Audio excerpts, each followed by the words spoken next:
33 taon na ang nakalipas, sa gitna ng isang matinding labanan sa tigang na lupain, naglalaban ang mga mandirigma laban sa walang katapusang hukbo ng maliliit na halimaw.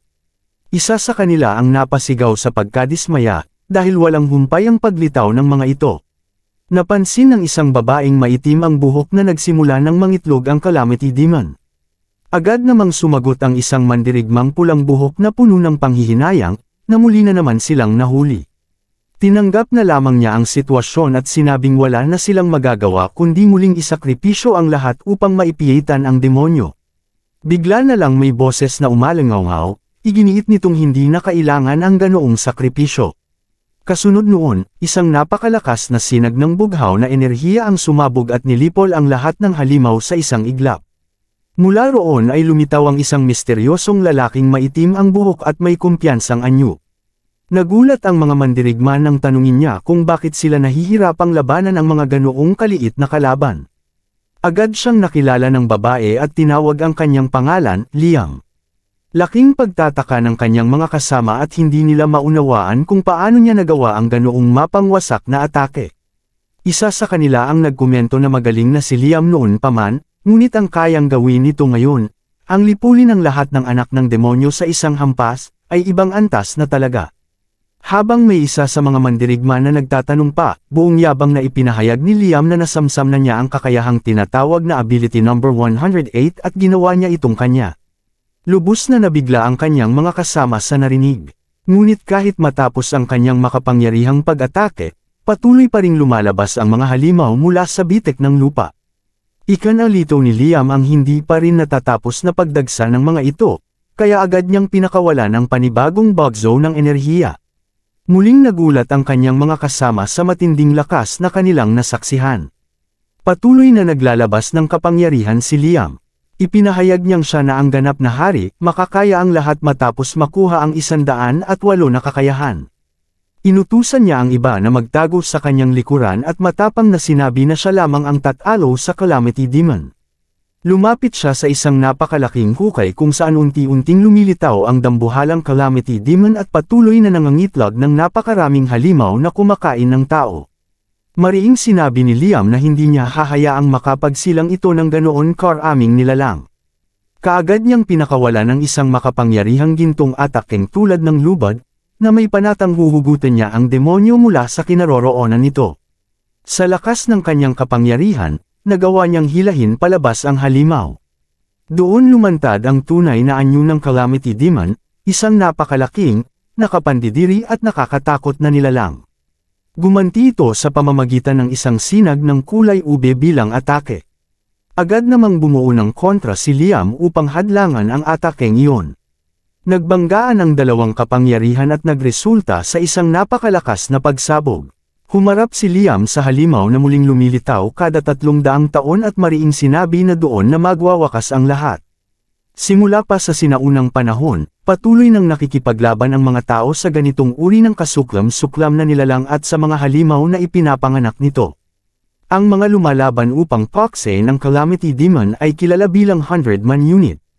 Ang mga mandirigma ng unit na ito ay muling ipinapanganak tuwing 300 taon, kasabay ng muling pagbabalik ng demonyo, at sa bawat pagkakataon ay muli nilang siniselyuhan ito kapalit ng sariling buhay. Ngunit buong diin na ipinahayag ni Liam na tapos na ang mga ganitong kalahating hakbang. Hindi lamang niya siselyuhan ang halimaw, ganap niya itong wawasakin. Ipinuste niya ang lahat sa isang matinding atake, dahil minsan lamang niya magagamit ang pinagsama-samang kapangyarihan ng lahat ng 108 na kakayahan. Ngunit sa mismong pinakamahalagang sandali, siya ay traidor na inatake mula sa kanyang likuran. Bumagsak si Liam sa lupa na pugot ang kanyang mga braso at binti. Lumapit ang kanyang umatake at hinayla siya sa buhok upang ipakita ang kanyang mukha. Laking gulat ni Liam nang makita na ang traidor ay ang kanyang kasamang pulang buhok, si McGrady. Hindi siya makapaniwala at tinanong kung bakit niya ito nagawa. Ipinahayag ni McGrady ang kanyang pagtataksil. Sinabi niyang hindi niya hahayaang mapatay ang Calamity Demon at kukunin niya para sa sarili ang 108 na kapangyarihan. Idinagdag pa niya na sisiguraduhin niyang hindi na kailanman muling maipapanganak si Liam. Sa halip, lalagyan niya ito ng sumpa ng walang hanggang buhay. Matapos iyon, marahas niyang inatake si Liam at sinimulang agawin ang lahat ng kapangyarihan nito. Habang ginagawa niya ito, nio-8 niya si Liam, tinawag siyang isang abang nilalang sa kabila ng pagiging ganap na hari. Pagkatapos noon, si McGrady at ang kanyang mga kasamang traidor ay nagpahayag na itatapon nila si Liam sa kailaliman kasama ng demonyo. Walang awa nila siyang ibinato sa mismong hukay kung saan lumabas ang halimaw. Sa kanyang pagkahulog, huling tumingin si Liam sa kanyang mga kasama na sinalubong siya ng mga tusong ngiti matapos siyang ipagkanulo.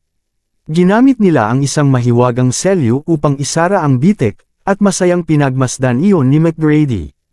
Kasunod nito, nagsimulang maglaho ang kanyang mga kasamahan matapos isakripisyo ang sarili upang tuluyang maiselyo si Liam at ang halimaw sa kailaliman ng bangin. Napagtanto ni Liam na kailanman ay hindi hinanggad ng kanyang mga kasama ang tunay na kapayapaan. Sa halip, isinakripisyo nila ang lahat para lamang maisama siya sa selyo kasama ng demonyo. Naisip niyang baka may dahilan ang panapanahong pagbabalik ng halimaw, marahil ay may pakinabang ito sa kanila. Sa huli, tinanggap na lamang ni Liam ang kanyang kapalaran. Alam niyang napakahaba ng panahon na ay lalagi niya kasama ang nilalang na iyon. Lumapit ang Calamity Demon, iniangat ang malaki nitong kuko hanggang halos tumapat sa mukha ni Liam. Nilapitan niya ito ng may paghamak at tinanong kung nagmamalaki ba ito. Mapanuyan niyang idinagdag na wala itong karapatang magmalaki, lalo na't isa lamang itong nilalang na limitado ang talino. Binanggit pa niyang ang sobrang kalupitan ng halimaw ay nakakainsulto pa sa isang bagay na kasing simple ng pancake. Doon nagsimula ang matinding pagpapahirap ng Calamity Demon at ng lahat ng kanyang mga inianak na halimaw. Tinupad nila ang sinabi ni McGrady, walang tigil nilang pinahirapan si Liam sa lahat ng posibleng paraan. Isinumpa si Liam ng walang hanggang buhay. Kahit nalaslasin ang kanyang mga laman loob o lumunin ang kanyang laman, agad itong bumabalik at nagiging buo muli. Dahil dito, napilitan siyang tiisin ang walang katapusang pagpapahirap. 12 taon ang lumipas sa ganoong kalupitan. Sa kabila ng lahat, nanumpas si Liam na kahit ilang libong taon pa ang dumaan, hindi kailanman maglalaho ang kanyang paghihiganti. Buo ang kanyang pasya na hindi susuko, hindi sa traidor, hindi sa kapalaran, at hindi sa pahirap. Nangako siyang muling babangon at pululuhuran sa kanya ang mga demonyo, ngunit dumating ang isang sandali ng kawalan ng pag-asa. Dahil sa walang humpay na sakit, nakiusap si Liam na mamatay na lamang. Sa mismong sandaling iyon, narinig niya ang isang mahiwagang tinig na tumatawag, Lord Liam, at tinatawag ang kanyang kaluluwa upang bumalik sa bagong katawan.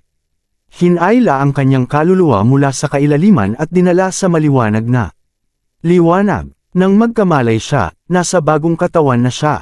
Nakadama siya ng matinding pagkasuklam sa dumi sa paligid, at labis na kahinaan na halos hindi siya makatayo.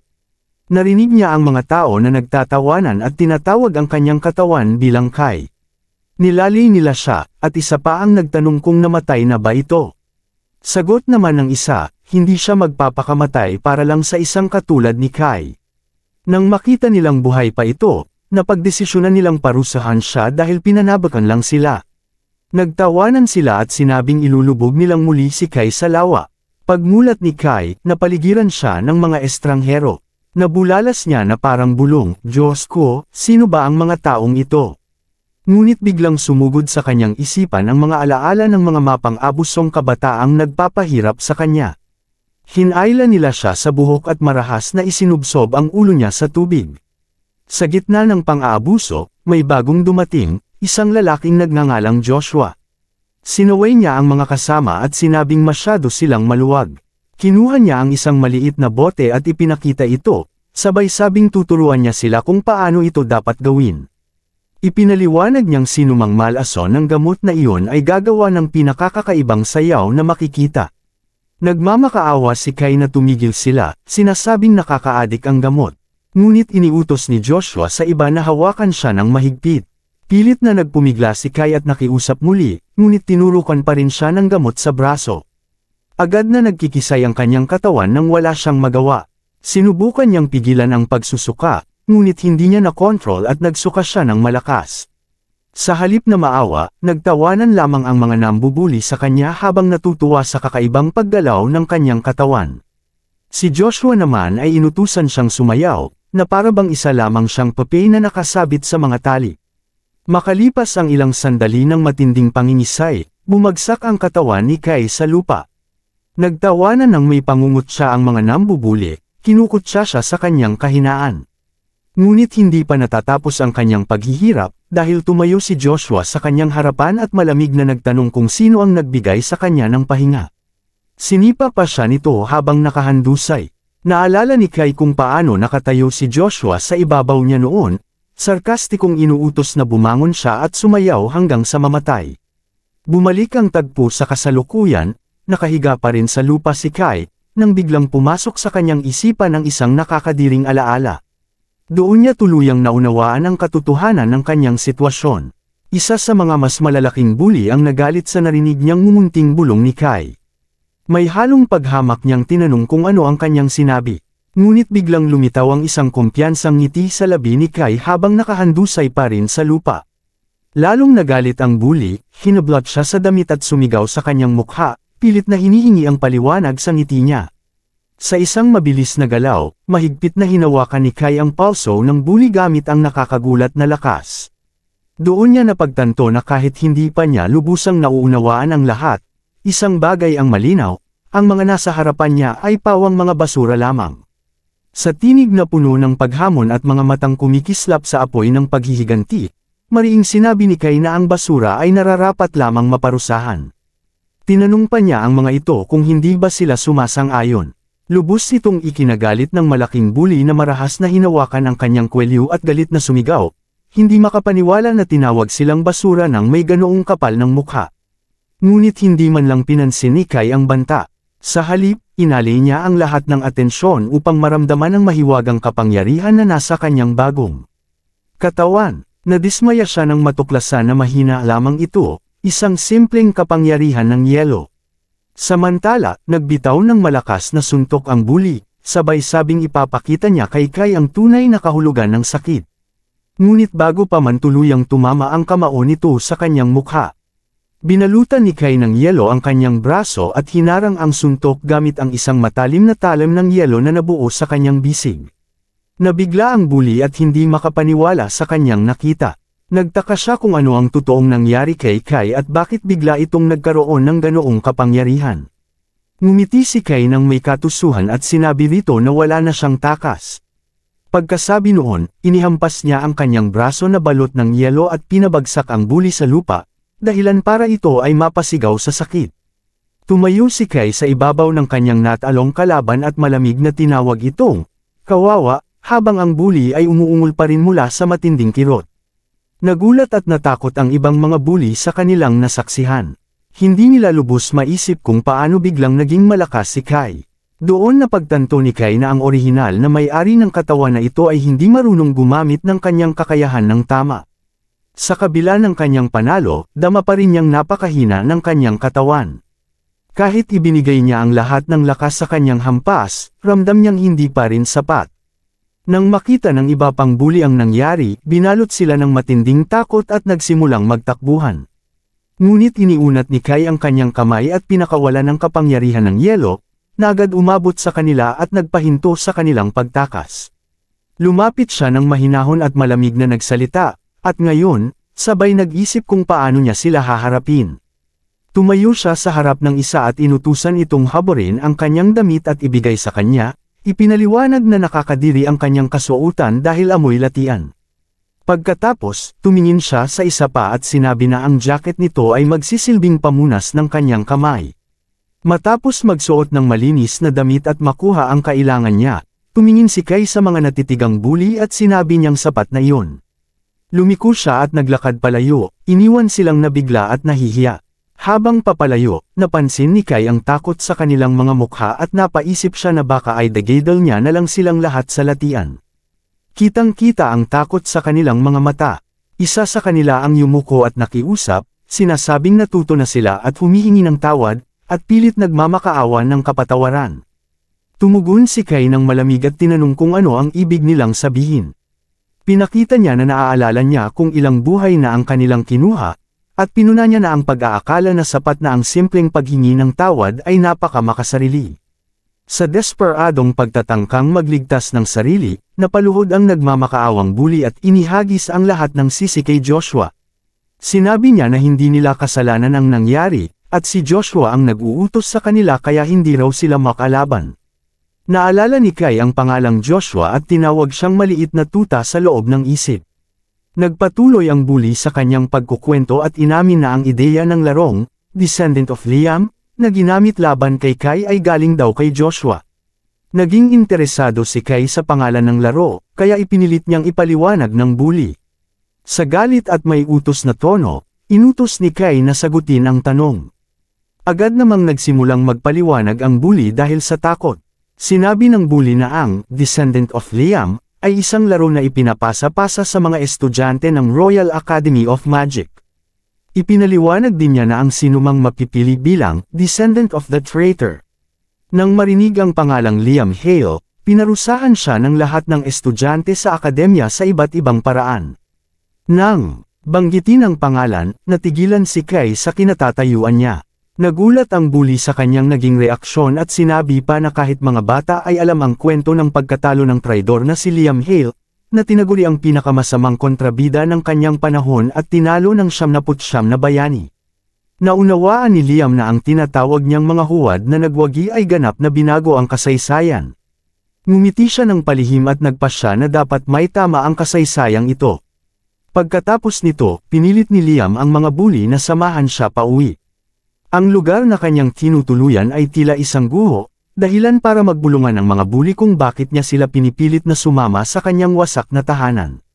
Nang makarating sila, humarap si Liam sa kanila at sinabing maaari na silang bumalik, ngunit binalaan niya rin na hindi pa iyon ang katapusan.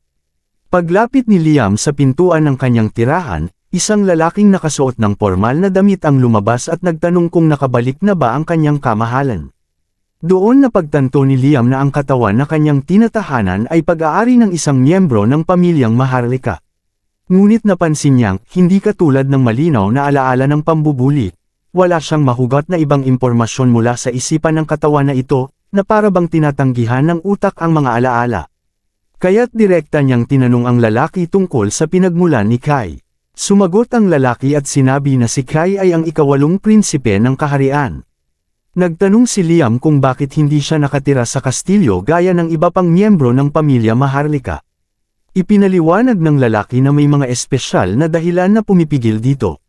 Napaisip si Liam kung paano nagawa ng mga walang hiya na iyon na tretuhin ang isang prinsipe sa napakahamak na paraan.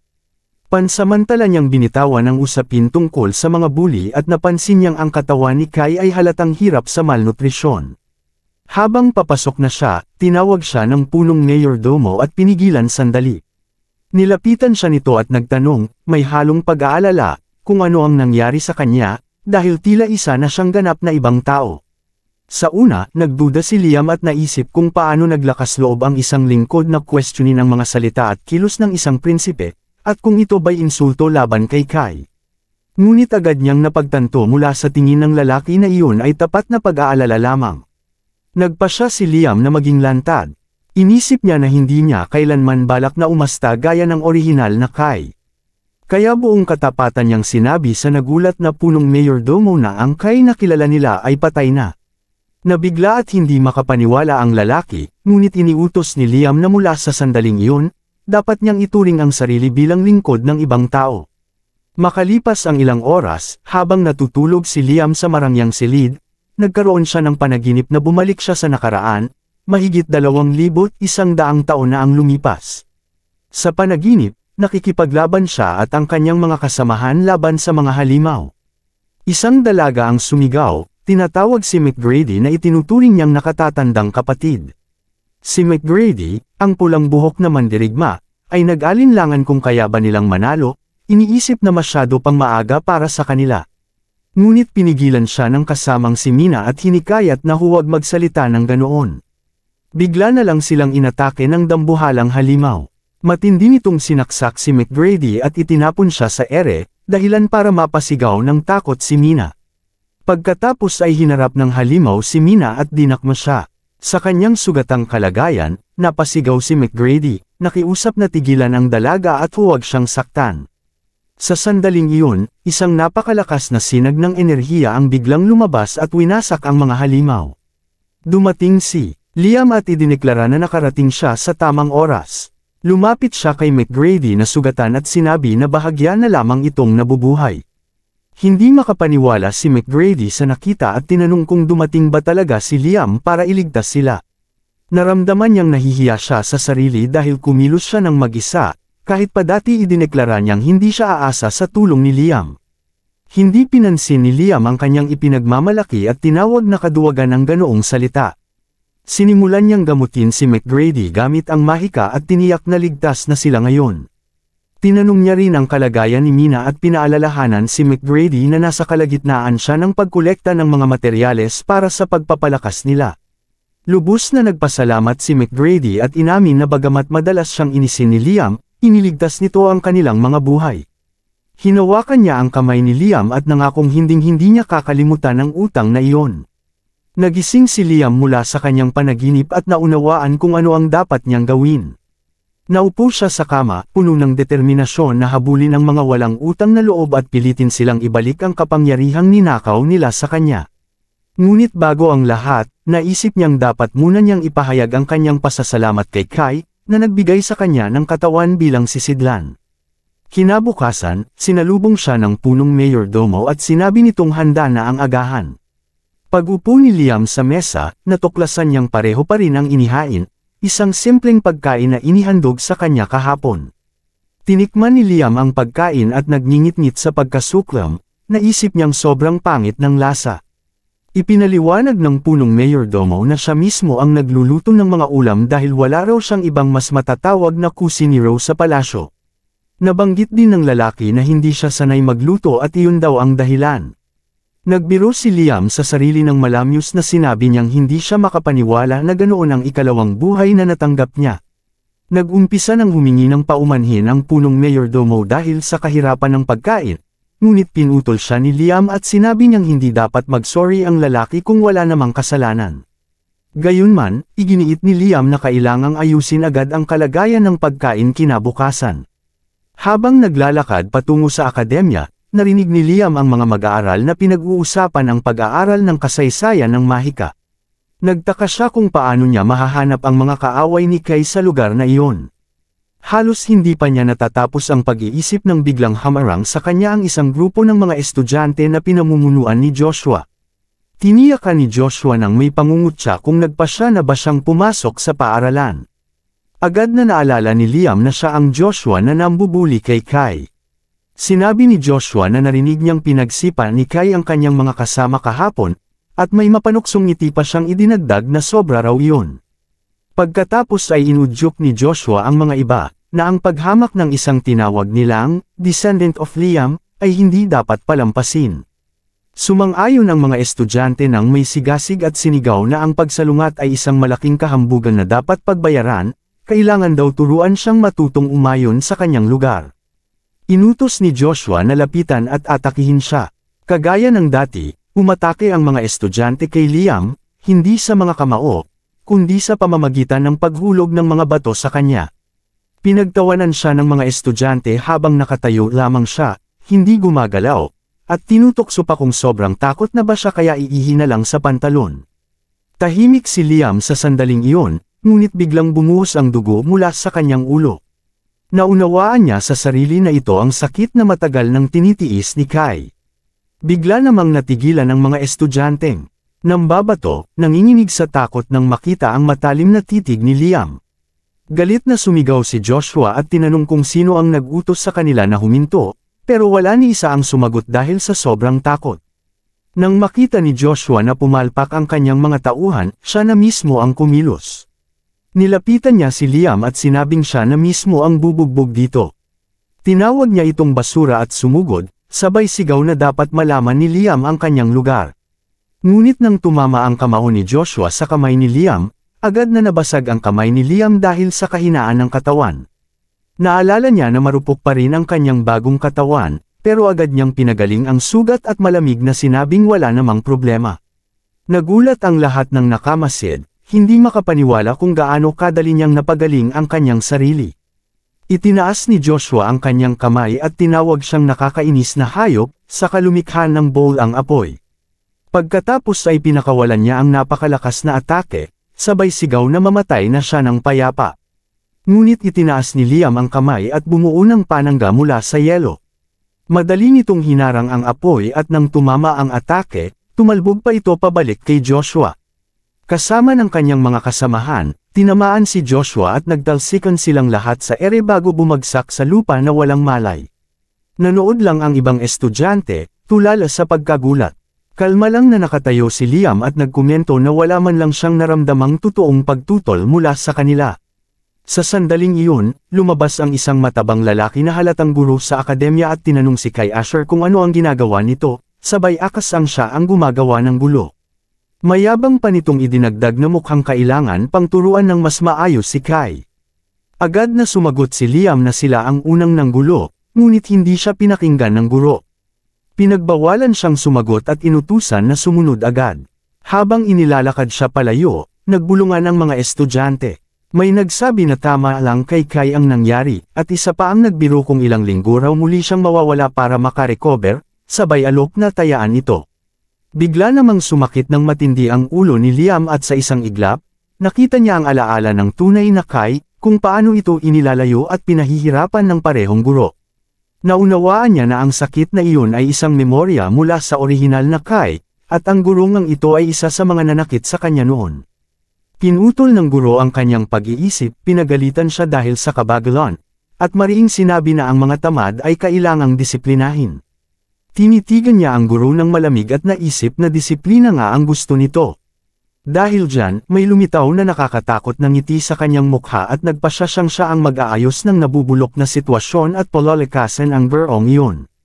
Dinala ng guro si Liam sa kanyang opisina at mahigpit na isinara ang pinto.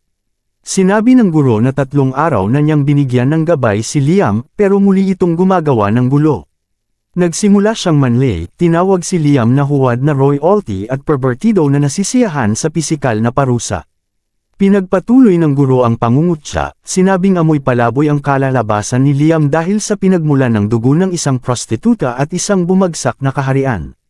Idinugtong pa niya na walang mas angkop kaysa kay Liam para maging descendant of Liam. Habang inihahanda niyang itali si Liam gamit ang mahika, lumitaw ang mga pulang enerhiya at pinarik ang mga galami ni Liam. Pinilit siyang idikit sa pader. Bigla siyang huminto at nagtataka kung bakit hindi naman umiiyak o sumisigaw si Liam gaya ng dati. Nilate niya na ang libang ginagawa lang ni Liam ay paghingi ng awa. Napansin ng guro na kakaiba ang nangyayari dahil hindi nanginginig si Liam at inakala niyang siguro ipapatayin na. Ang kanyang isip, nabagot ang guro at kumuha ng isang bakal na pamalo na may tinak. Sinabi niyang sayang na walang ibang laro kaysa kay Liam para maibsan ang kanyang stress. Itinaas niya ang pamalo, hinihimok si Liam na agad umiyak at umungol para masiyahan siya. Tumayo si Liam at nang usap ng tahimik, saka sumanib ang isang napakalaking nilalang na gawa sa yelo at hinuli ang pamalo bago pa man tumama. Nabigla ang guro at nagtataka kung sino ang nasa harapan niya. Dinurog ni Liam ang mga tali ng mahika na nakakadenes sa kanya at binanggit na napansin niya ang maraming marka ng letigo sa katawan ni Liam nang pinatanggal ang damit. Tinitigan niya ang guro at nagsabing ang mga senyales na iyon ay gawa ng guro. Tinangkang tumawag ng tulong ang guro at sinigaw ang pangalan ni Liam, pero pinutol siya ni Liam at inutusan ang halimaw na idiin ang guro sa lupa.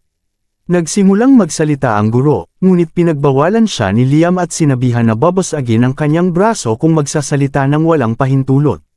Saglit lang, nabasag ang braso ng guro at siya ay sumigaw ng matulis na kirot.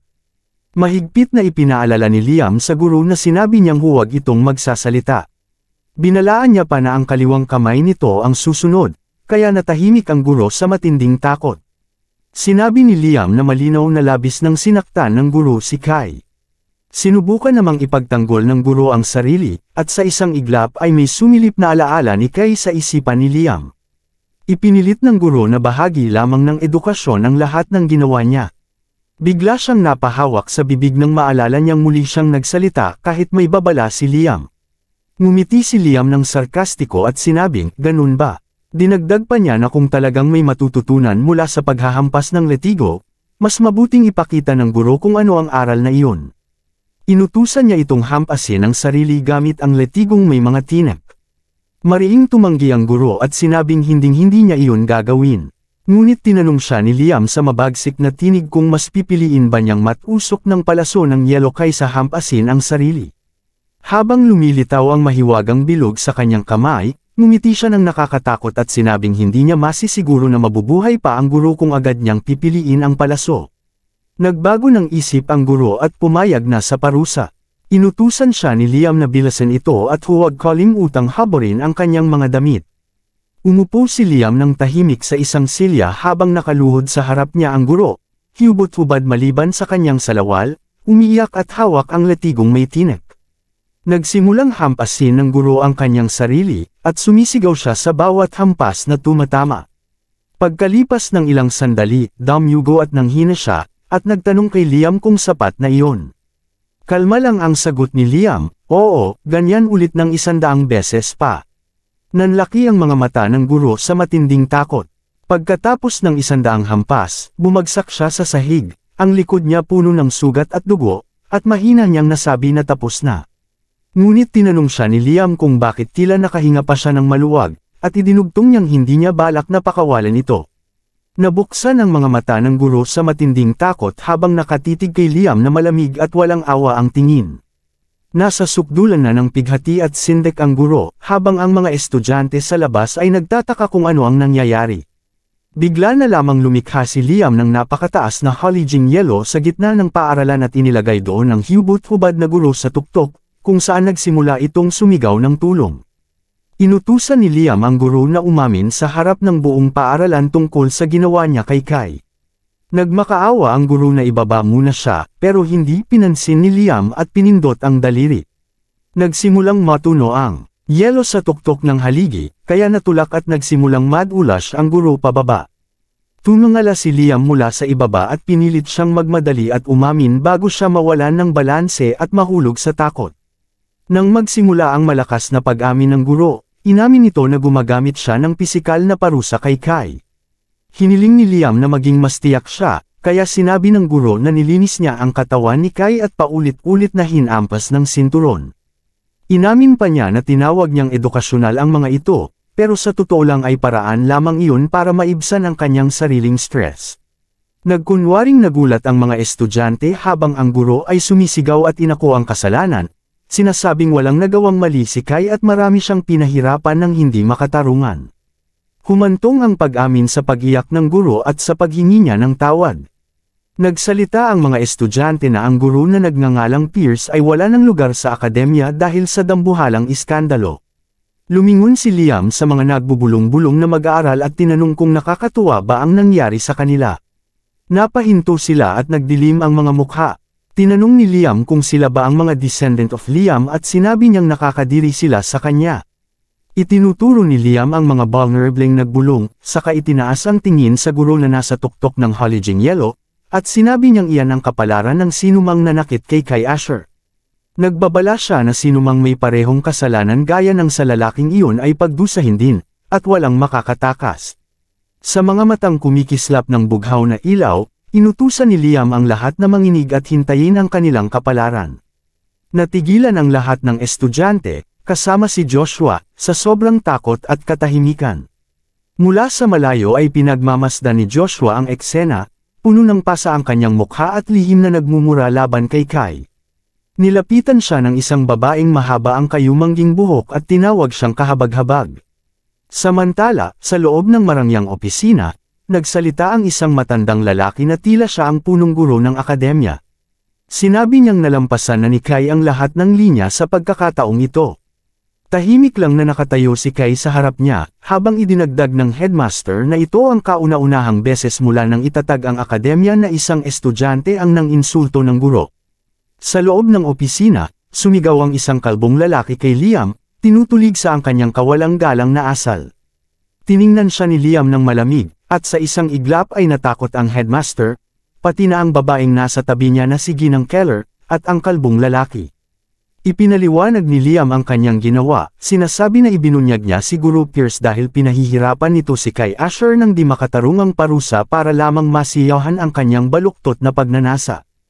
Tinuwanan lang siya ng headmaster at tinanong kung yun lang ba ang masasabi niya. Tinawag nitong katawa-tawa ang pahayag ni Liam, at idiniin na si Ginoong Pierce ay isang marangal na guro at kailanman ay hindi gagawa ng ganoong bagay. Sumagot si Liam na paano nila nasasabi yun gayong mismong guro ang umamin sa harap ng lahat ng estudyante. Nagbalik tugon ang headmaster at sinabing pinilit lang ni Liam si Pierce para umamin. Bumaling naman ang kalbong lalaki kay Ginang Keller at siya ang sinisi. Nagpaumanhin si Keller, pagkatapos ay hinarap si Liam at sinabi na mahilig daw itong magsinungaling. Dagdag pa niya, ilang buwan lang ang nakalipas, lumapit si Kai sa kanya habang umiiyak at nagrereklamo na inaapi ng mga kaklase. Pinutol ng headmaster ang usapan, sinasabing ang kanilang akademya ay walang kaalaman tungkol sa pisikal na parusa o bullying. Sumang-ayon si Ginang Keller, at sinabing malinaw iyon. Idinagdag pa niya na malungkot at madilim daw ang personalidad ni Kai kaya siya ay kinaiinisan, at pagkatapos ay ibinabalik lang niya ang sisi sa iba at tinatawag itong pambubuli. Lumapit si Liam kay Ginang Keller at tinitigan ito ng diretsyo sa mga mata. Sinabi niya na sa madaling salita, siya ang tumanggi sa panawagan ni Kai ng tulong. Nagalit si Keller at tinanong kung tinatakot na naman ba niya ang isang guro. Pagkatapos ay iginiit na dapat siyang palayasin agad ng headmaster. Sumang-ayon naman agad ang headmaster. Hinarap ni Keller si Liam at pinaalala na ang pangarap nito ay maging isang pambansang hilang mage, ngunit malungkot niyang idinagdag na matatapos na ang pangarap na iyon ngayong araw. Tahimik na napaisip si Liam tungkol sa pangarap ni Kai Asher, habang tumayo ang headmaster upang opisyal na ipahayag ang desisyon ng pagpapatalsik. Biglang may kumatok sa pinto at pumasok ang assistant headmaster, humihingi ng paumanhin sa istorbo at sinabing may mahalagang mensahe siya. Nang marinig ng headmaster ang sinabi nito, biglang nag-iba ang kanyang mukha at nagtanong sa gulat kung totoo ba ang narinig niya. Pagkatapos ay malamig siyang tumingin kay Liam at sinabing pagbibigyan niya ito ng babala sa pagkakataong ito. Nagulat si Ginang Keller at galit na tinanong kung ang ibig sabihin ba nito ay hindi siya palalayasin. Napasigaw siya na katawa-tawa ang lahat, at idiniin na muntik ng mapatay ng estudyanteng ito ang isang inosenteng guro. Ngunit sumabog sa galit ang headmaster at inutusan siyang manahimik. Idineklara niya na ito ay utos mismo ni Lord Keith. Nabigla ang lahat sa narinig ng mabanggit ang pangalan ni Keith. Matapos ang pagpupulong, malakas na sumigaw ang headmaster at pinaalis ang lahat. Siya pa mismo ang nagtulak kay Liam palabas ng opisina. Nakita ni Liam ang sarili niyang nakatapon sa pasilyo at napaisip tungkol sa biglaang pagbabago ng isip ng headmaster. Naalala rin niya ang mabibigat na salita ni Ginang Keller tungkol sa pagtatapos ng kanyang pangarap.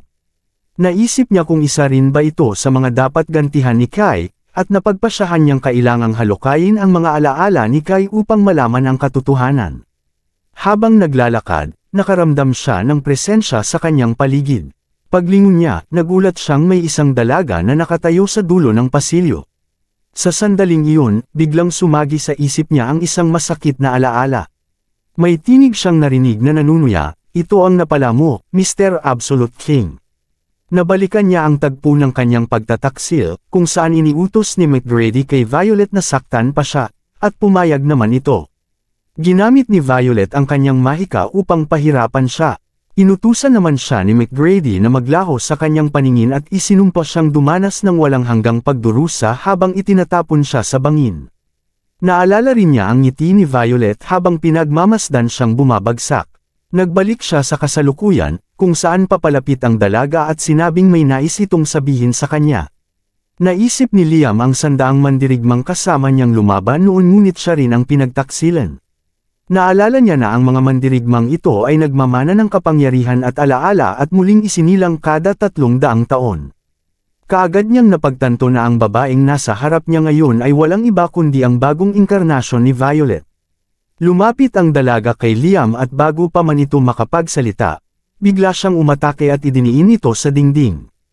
Napaigik ang babae sa gulat. Sinabi ni Liam na hindi niya akalaing lilito ito sa harap niya ng ganoon kadali. At dahil dito ay hindi na siya mahihirapan pang hanapin ito.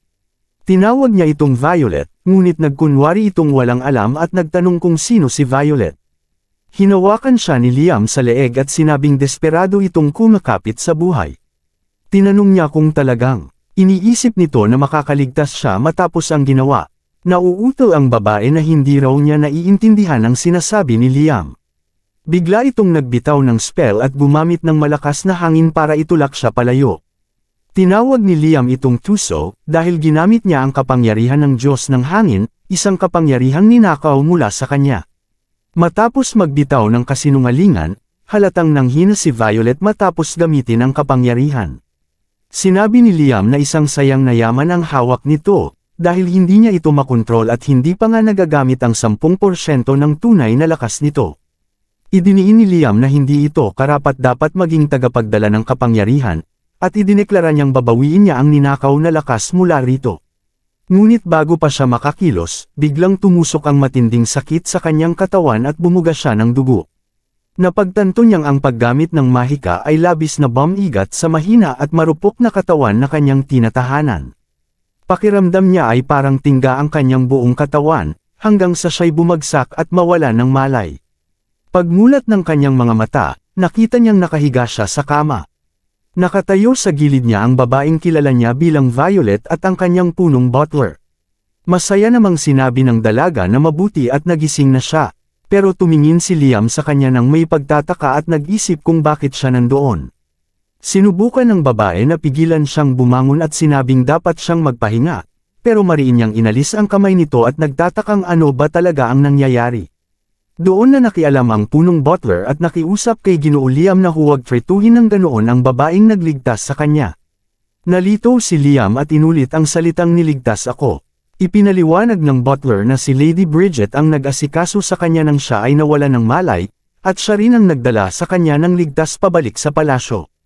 Naisip ni Liam na totoong ang gumaling ang kanyang sugat, at sa ganoong kahinaang kalagayan ay maaari naman sanang gawin ng babae ang anumang gusto nito sa kanya. Gayunpaman, hindi nawala ang kanyang pagdududa.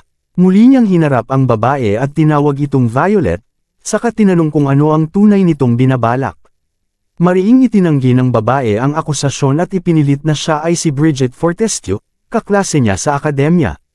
Nagtaka rin ito kung bakit paulit-ulit siyang tinatawag na Violet at tinanong kung nakalimutan na ba talaga siya ni Liam.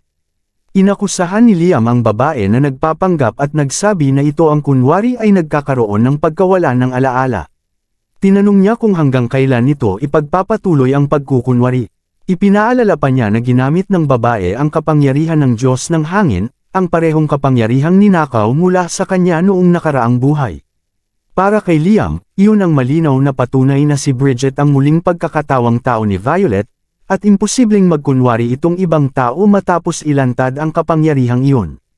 Namilog ang mga mata ni Bridget at tila litong-lito, paulit-ulit na binubulong ang mga katagang kapangyarihan mo at nakaraang buhay. Para kay Liam, sobrang kapal ng mukha ng babae para magpatuloy sa pagpapanggap. Kaya nilapitan niya ito ng may matinding galit at ipinahayag ang kanyang tunay na pagkatao. Sinabi niyang 12 taon na ang nakalipas nang ipinasok siya ng mga traidor sa kailaliman, at siya mismo si Liam Hale.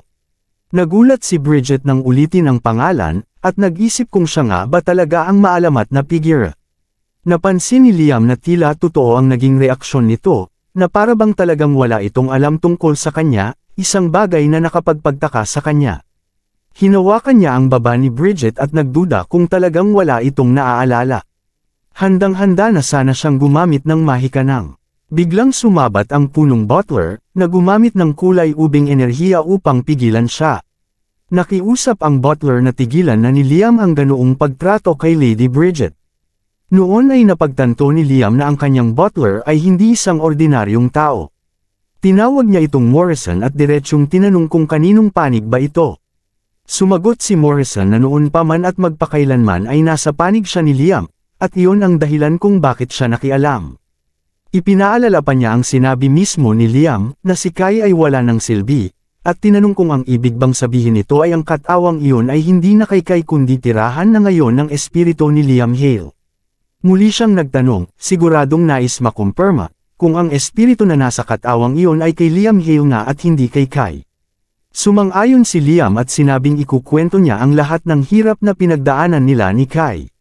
Matapos ang kanyang paglalahad, napabulala si Bridget na nakakatindig balahibo ang nangyari, habang napansin ni Morrison na hindi nagduda si Liam sa katotohanan ng muling pagkakatawang tao.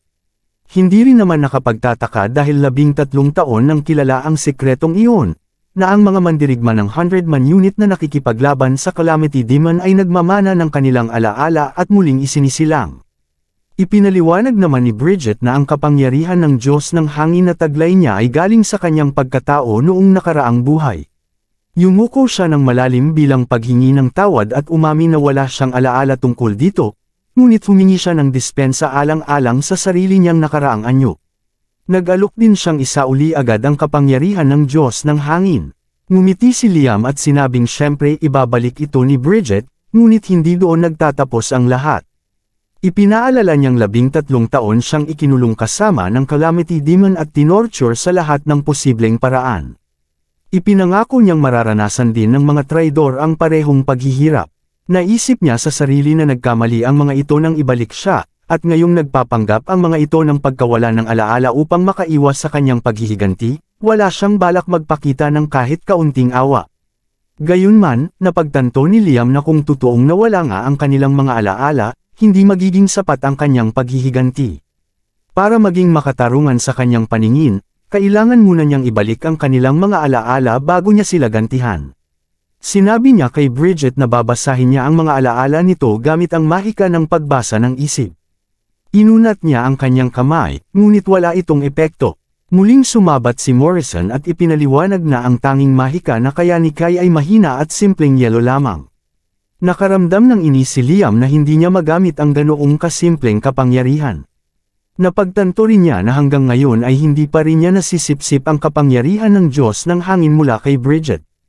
Ipinahayag ni Liam na magtutungo siya upang magsanay sa mahika at darating ang panahon ng kanyang paghihiganti pagkatapos noon. Pinilit siyang pigilan nina Morrison at Bridget, sinasabing kailangan pa niyang magpahinga. Nag-alok si Morrison ng tulong, sinasabing natutunan na niya ang mahika ng pagbasa ng isip. Ngunit tinanggihan ito ni Liam ng may pang-uuyam, sinabing imposibleng ang pinakamalakas na hari ay aasa sa ibang tao. Tumayo siya at nagpaalam, sinabihan si Morrison na hindi siya babalik hanggat hindi niya lubos na natututunan ang kakayahang ito. Idinagdag pa niyang walang kailangang ihanda para sa kanya na pagkain sa loob ng ilang panahon. Nagsimula na si Liam sa kanyang pagsasanay. Napagtanto niyang hindi maliit ang nakatagong kapangyarihan ni Kai at, kung mapapaunlad, maaaring higaitan pa ng katawang ito ang kanyang orihinal na katawan. Ngunit alam niyang bago niya mapakawala ng ganitong lakas, kailangan munang masanay ang marupok na katawan sa mas malalakas na mahika. Sinubukan niyang damaloy ng malaking enerhiya ng mahika ngunit hindi ito kinaya ng kanyang katawan. Umubo siya ng dugo dahil sa matinding pressure, subalit sa kabila ng sakit ay patuloy pa rin niyang itinutulak ang sarili. Naniniwala siyang kulang pa iyon, kaya ipinagpatuloy niya ang masidhing pagsasanay buong magdamag. Nadatna ni Morrison si Liam na patuloy pa rin sa matinding pagsasanay at nakiusap siya rito na tumigil na. Binalaan niya na baka ikamete nito kung patuloy pa niyang sisigad ang sarili. Ngunit labis ang pagkakataon ni Liam sa ginagawa kaya't hindi man lang umabot sa kanya ang tinig ni Morrison. Napagtanto ni Morrison na si Liam ay nakatayo lamang dahil sa tindi ng kanyang determinasyon. Kahanga-hanga ang konsentrasyong ipinapakita nito kaya't nag-iwan siya ng plato ng pagkain malapit dito. Ipinaliwanag niyang ang pagkain iyon ay gawa sa mga sangkap na nakakatulong upang patatagin ang mahika, at nakiusap na kainin ito ni Liam. Patuloy pa rin si Liam sa kanyang mabigat na pagsasanay, lumilikha ng masalimuot na mga magic circle hanggang sa makarating siya sa isang sandali ng kaliwanagan. Sa loob ng wala pang 2 araw, kahit mababang antas na mahika pa lamang, nagawa niyang makabisado ang pagbasa ng isip at ang pagsipsip ng kakayahan. Napangiti siya sa sarili at naisip na gaya ng inaasahan, ang katawang ito at ang nakatagong potensyal nito ay tunay na kahanga-hanga. Nang lingunin niya ang basket ng pagkain na iniwan ni Morrison, naalala niya ang mga sinabi nito, na ang pagkain iyon ay inihanda gamit ang mga sangkap na nag-iistabilisa ng lakas ng mahika. Biglang sumagi kay Liam ang ilang hindi kailangang alaala mula sa buhay ni Kai. Nakita niya ang batang si Kai na pauwi sa palasyo sa kaawa-awang kalagayan, humihingi ng tawad at tinatawag ang sarili na isang miserableng amo. Inalok pa ni Kay si Morrison na gagawan siya ng liham ng rekomendasyon kung sakaling maisipan nitong umalis sa palasyo. Ngunit buong tiwala siyang tinanggihan ni Morrison, at tiniyak na hinding-hindi siya aalis, at anuman ang mangyari ay palagi siyang mananatili sa tabi niya.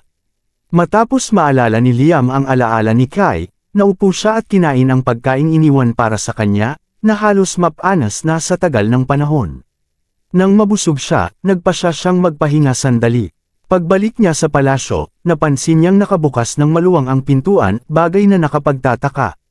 Nang hawakan niya ang isang bahagi ng pinto, nakumpirma niyang tama ang hinala niya, dugo iyon. Pagpasok niya sa loob, nadatnan niya si Morrison na nakahandusay sa sahig, ang mukha at mga mata puno ng dugo. Napasigaw si Liam, tinatawag ang punong taga-silbi at inutusan itong magpagamot agad. Sinubukan niya itong tulungan ngunit may panghihinayang niyang napagtanto na hindi pa niya kayang gumamit ng healing magic sa kanyang kasalukuyang kalagayan. Hinawakan niya si Morrison at sinabing maghintay lamang at hahanap siya ng manggagamot. Pagbalik niya kasama ang isang healer, natigil ang pagdurugo at nagamot ang mga bali. Ipinaliwanag ng manggagamot na kahit na natugunan ang mga pinsala, aabutin pa ng halos 1 buwan bago tuluyang mawala ang pananakit, pamamaga, at pasa. Tinanong ni Liam ang tungkol sa kalagayan ng kanang mata ni Morrison, at malungkot na ipinaliwanag ng manggagamot na malamang ay hindi na babalik ang paningin nito. Naramdaman ni Liam ang bigat ng pananagutan sa nangyari dahil hindi niya napansin ang paglusot ng kalaban. Patuloy namang humingi ng paumanhin si Morrison sa abalang naidulot sa kanyang amo, ngunit pinutol siya ni Liam at sinabing sapat na iyon. Mas mahalaga, inutusan niya itong sabihin kung sino ang umatake sa kanya. Umalis si Liam sa palasyo na may malamig at galit na ekspresyon sa mukha. Samantala, nagsimulang gumamit si Liam ng mga magic circle para umatake. Sa kabilang banda, abala si Joshua sa pagkain ng marangyang hapunan sa palasyo ng kanyang ama. Habang umiinom mula sa kanyang baso, biglang yumanig ng malakas ang lugar kaya't napasigaw siya sa gulat, nagtataka kung ano ang nangyayari. Isang aliping nagmamadaling pumasok at sumigaw na may masamang nangyari sa tarangkahan ng palasyo. Nang sumilip si Joshua, nakita niyang tuluyan nang nawasak ang napakalaking tarangkahan. Nanlaki ang kanyang mga mata sa pagkabigla, iniisip kung paano nangyari iyon. Iminungkahi ng alipin na baka inaatake sila. Naalala ni Joshua na maraming ang kaaway ang kanyang ama sa politika at posibleng mga mamamatay tao ang ipinadala upang tapusin sila. Naisip niyang sirain ang isang tarangkahang espesyal na idinisenyo ay mangangailangan ng napakalaking kapangyarihan.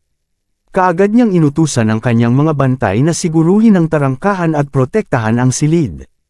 Ngunit isang malamig na tinig ang biglang umalangaw-ngaw, nagsasabing wala ng silbi ang mga bantay.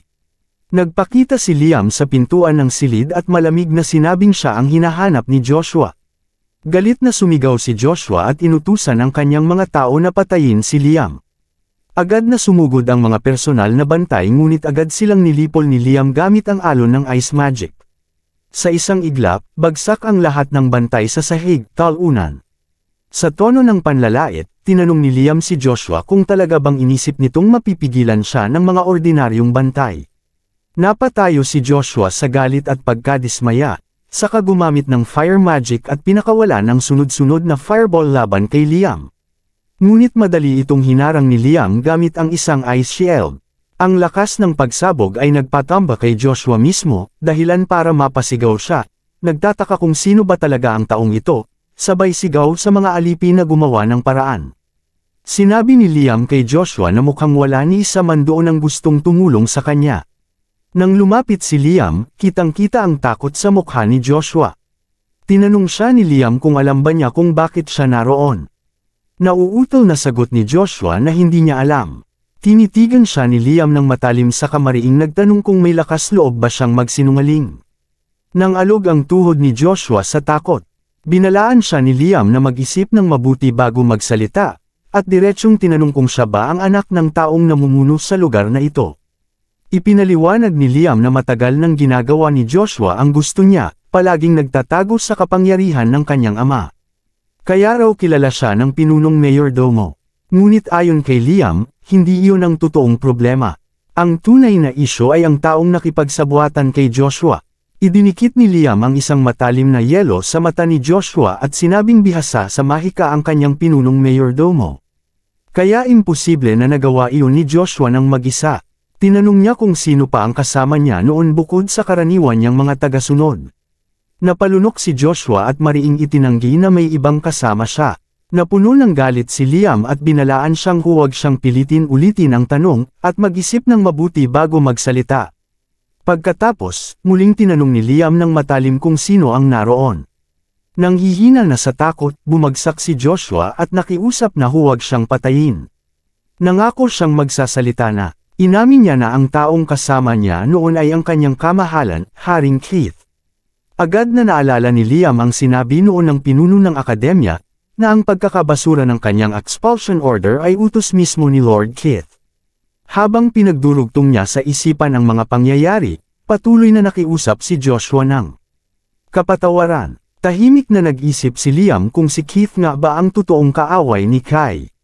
Ngunit biglang sumigaw si Joshua na hindi na siya pwedeng magsalita pa dahil papatayin siya ng kanyang kamahalan. Kalma lang na tugon ni Liam na ayos lang dahil kay Keith na mismo siya hihingi ng mga detalye. Nabigla si Joshua nang makita si Liam na muling naghahanda ng mahika at nagtanong kung bakit pa kailangan iyon gayong sinabi na niya ang lahat. Sinagot ni Liam si Joshua at tinanong kung iniisip ba nitong sapat na ang simpleng pag-amin para siya ay patawarin, lalo na't hindi na kailanman maibabalik ang paningin ng kanyang pinunong mayordomo. Napasigaw si Joshua sa matinding takot habang sinasabi ni Liam na hindi siya naroon para lamang mang-alap ng impormasyon kundi para maghayganti. Ipinaliwanag niya na hindi niya alam kung talaga bang nasiyahan si Joshua sa pagpapahirap kay Kai, pero nagkamali siya ng husto nang idamay niya si Morrison. Nakiusap si Joshua para sa kanyang buhay, ngunit lumapit si Liam at tinanong kung alam ba niya ang kasabihang, mata sa mata. Pagkatapos, ginamit ni Liam ang kanyang mahika at brutal na tinanggal ang isang mata ni Joshua. Umalangaw-ngaw ang nakapanindig balahibong sigaw ng sakit mula kay Joshua. Maya-maya, bumalik si Liam sa palasyo at binisita si Morrison, na nakabalot ng benda ang mga mata. Tinanong ni Morrison kung ano ang hawak niya. Ipinakita ni Liam ang isang garapon na may lamang isang eyeball at ipinaliwanag na iyon ang trepeo ng kanyang paghihiganti. Halos masuka si Morrison sa nakita at sinabi kay Liam na ibaon na lang iyon sa hardin. Ngunit pabirong sagot ni Liam kung mas gusto ba nitong ilagay iyon sa estant bilang palamuti. Mariin namang sagot ni Morrison na tama na iyon. Dagdag pa niya, hindi niya inakalang babalik si Liam na may dalang ganoong bagay. Sumagot si Liam na hindi sapat ang tropong iyon at na nangangahulugan lamang ito na may iba pang mga taong karapat-dapat panggantihan. Tinanong niya si Morrison tungkol sa isa pang umatake sa kanya, at kinumpirma ni Morrison na inatake siya mula sa likod. Ipinagtapat ni Liam na napilit niyang aminin ni Joshua ang pangalan ng kanyang kasabwat, si Prinsipe Keith. Tinanong niya si Morrison kung may kahulugan ba sa kanya ang pangalang iyon. Sandaling natahimik si Morrison, na itinuring ni Liam na tanda na kilala na niya ang taong iyon.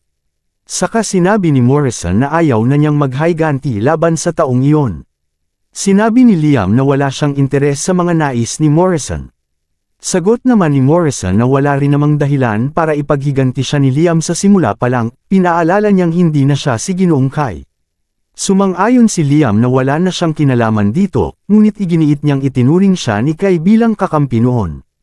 Ipinaliwanag niya na may utang na loob siya kay Kai dahil binigyan siya nito ng katawan, at dahil doon, nakahanda siyang ipagpatuloy ang lahat ng nais ni Kai na gawin.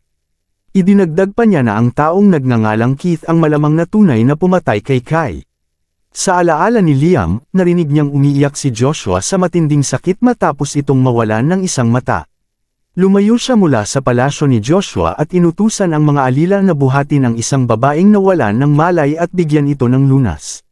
Pagkatapos, hinarap niya ang nanginginig na si Joshua na nagmamakaawa para sa kanyang buhay. Sinabi ni Liam na sa ginawa niya, na ipaghiganti na niya ang kanyang pinunong mayordomo at nabayaran na ang utang na iyon. Ngunit idinagdag niyang hindi pa tapos ang paghihiganti para kay Kai. Hinawakan niya si Joshua at inakusahan itong nilason si Kai at inagaw ang kanyang buhay. Nagpaliwanag si Joshua na ginawa lang niya iyon dahil inutusan siya. Tinanong ni Liam kung galing ba ang utos kay Prinsipe Keith, at Kinumpirma ito ni Joshua, idinagdag pa na pinagbantaan siya ni Keith na papatayin kung ibubunyag niya ang totoo. Naiwan si Joshua sa sahig, gumagapang, umiiyak, at paulit-ulit na humihingi ng kapatawaran. Sa kasalukuyan, sinabi ni Liam kay Morrison na alang-alang kay Kai, kailangan nilang harapin at tanungin si Keith. Pinigil siya ni Morrison at nakiusap na maghintay muna. Sa gulat niya, tinanong niya kung totoo bang nilason at pinatay si Ginoong Kai, at kung ang ibig sabihin noon ay talagang patay na si Kai. Pilit pa rin siyang umaasa at nagtanong kung baka pansamantala lang ang nangyayari, na parang nagpapalit-palit lang ang personalidad ni Master Liam at ni Kai. Tinanong niya, hindi ba ganoon ang nangyayari? Ipinaliwanag ni Liam ang nakakatakot na katotohanan. Pinilit si Kai na uminom ng lason at pagkatapos ng matinding pagdurusa, namatay siya. Dahil doon, nagawa ng kaluluwa ni Liam na pumasok sa kanyang katawan.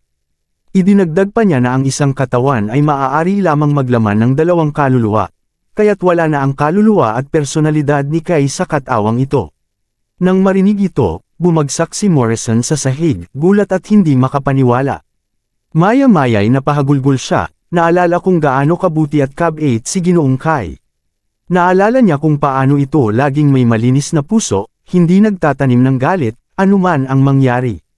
Habang nagbabalik tanaw, lalo siyang nanghina sa alaala na ang taong ganoong kabuti ay pinahirapan at pinatay sa ganoong kalupit na paraan. Sa gitna ng kanyang pag-iyak, idineklara ni Morrison na hindi ito maaaring palampasin. Hindi ito dapat patawarin. Hawak ang kanyang kamao at may matinding determinasyon sa mukha. Tinanong niya si Master Liam kung ipaghihiganti ba niya si Ginoong Kai. Matatag ang sagot ni Liam, simulat sa Paul, iyon na ang kanyang balak.